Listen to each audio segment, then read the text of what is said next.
Morning riders, I'm Shekhar and you're on YouTube channel Dollar Pathfinders. It's almost April and the riding season is going to start. Most of you must be planning on rides to Leh or Himachal, Sikkim, Arunachal, or Northeast. So whatever you decide, this is the right time to start planning on the budget for your trip. Depending on where you want to go, you should also have catered for the budget so that your ride is enjoyable and it's a fun experience. So how to go about it, we'll cover in the next coming few minutes. If you find anything that was worth noticing, that you liked, that brought some knowledge to you, please drop in a like, share it with your riding group, and do subscribe. Getting on with the budget. How much is it going to be? What are the major expenses that we are looking at? First and foremost is your fuel and maintenance. Depending on how much kilometers and what bike you're riding, let's assume 3 rupees to a kilometer would be somewhere around 800 to 1500 rupees per day would be your fuel and maintenance costs. For your accommodation and food, anywhere between 1500 to 3000 or 4000. There is no upper limit. It is as per your budget. Then we come to the incidental expenses, say buying tickets, buying parking, permits, and some contingency. Also, if you are buying any gear, that's a one-time expense. That would be the riding boots, trousers, jacket, helmets, intercoms, even your luggage if you don't have as of now. Don't go full blast on it. Just buy for whatever riding style you have and whatever duration you're planning to. Don't overpack and don't overload yourself with those unnecessary expenses. So it works out to approximately around 2,000 to 5,000 rupees a day kind of expense that you will have to cater for. How do you plan for it? If it's a 10-day ride, it's a huge sum. The earlier you start, the better it is. Keep watching. So now that you've decided on how much you're going to need, how do you actually fund this? So let me show you what works for me and my rider circle. Some friends that I've been talking to, क्या चलता है, कैसे करते हो? So firstly is a monthly savings plan or a monthly ride jar. Set aside some money on a monthly basis between 2 to 5,000 rupees in a UPI wallet. Create it separately. Don't even look at it till the time you're getting on with your ride.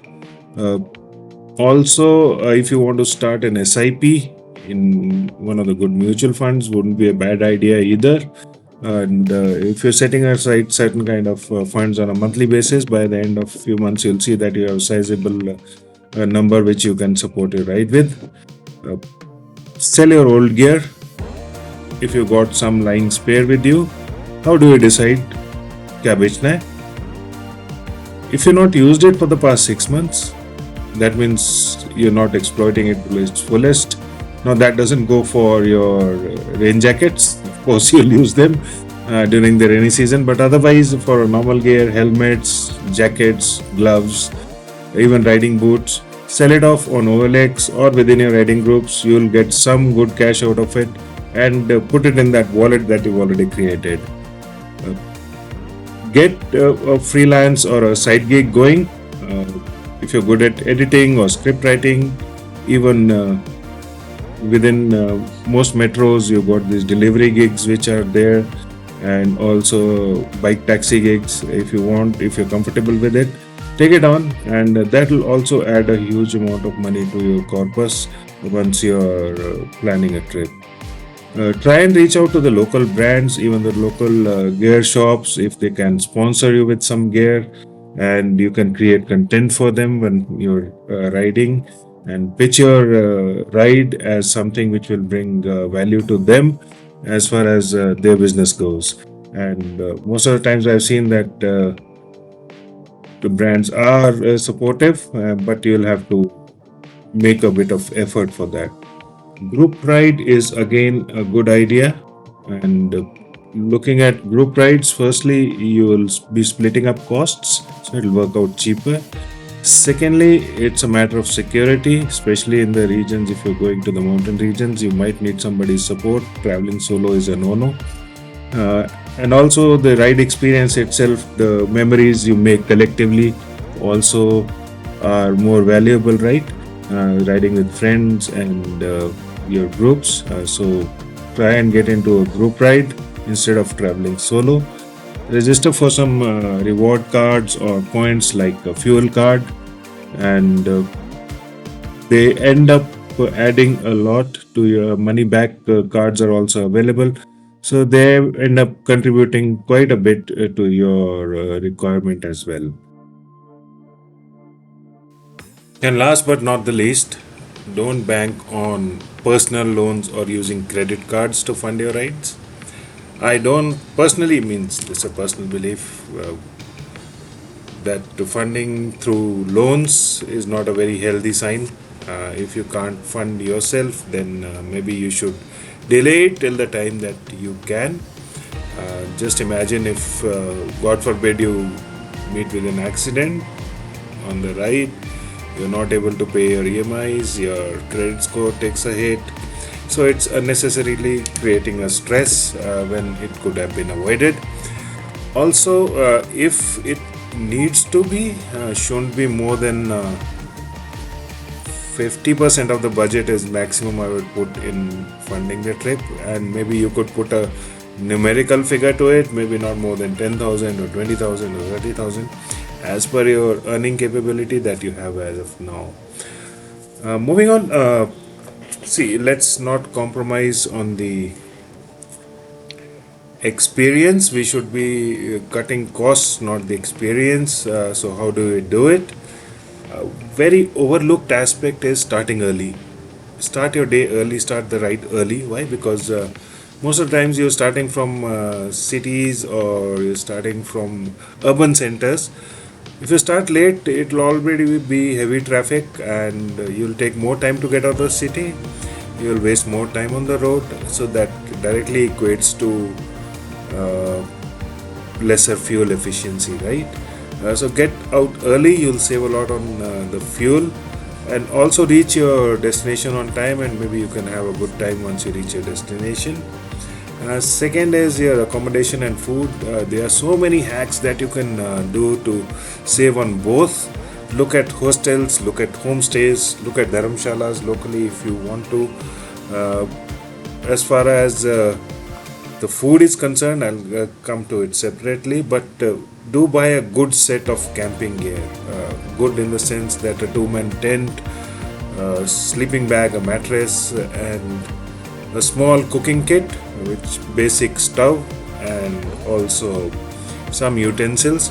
Uh, Even if you use them for 3 or 4 days in the entire trip, the entire cost would be recovered. Means I personally gone to Amazon and bought the entire things that I just told, and it's such a mental peace that I can, in case of any contingency, I can stay outside. I don't necessarily need to look for a place to stay, and also the cost part of it is quite a big saving over a period of time. Also, plan on carrying some ready to eat meals. These days, they are very easily available. Maggie is the go to for all the riders. Also, cater for pohas. Soups are available. If you want to carry tea bags and powdered milk or something, so that on the go you can have some tea and coffee. And these are small costs, but over a period of time do end up saving a lot for you. Last but not the least, carry your own water bottle or a hydration pack. Refill it every time you need to get more water, and it's more eco-friendly that way. Creates less of garbage to wherever eco-sensitive places that you're visiting. Leave the place clean and tidy, and still as beautiful and natural as you once entered it. So, that being said, if you are jittery about the water quality that you might be filling up, I personally use a live straw water filter. Try it out if you've never heard about it. It's a small pen kind of thing that you can carry it in a backpack or on a day pack. and use it whenever you're using water from any unreliable sources, so to say. If it's not so called RO filter water, I have filled it of streams, I have filled it of nalas, and had no problems, none whatsoever. So it's a good cost saver as well as takes care of your health as well. So, guys, I think most of the things have been covered over here. If you think that I've overlooked anything, drop in the comment box. Also, I'm looking at the next video would be about what to take care of once you're riding in the mountains, how to ride in the mountains. I'm being a mountain boy myself from Dharamshala in Himachal, having served in the Indian Army Special Forces, being all over the countryside, especially the mountains. And small steps which you start taking today will let you have a fun experience, a memorable experience this year when you go out on your ride. So start early, take out your Excel workbook, hustle a bit, and we should have a great ride this year, a safe ride, and a memorable one. If you like the video, please subscribe. Share it with your riding groups so that some other people also get benefited. Keep riding, stay safe, and happy landing.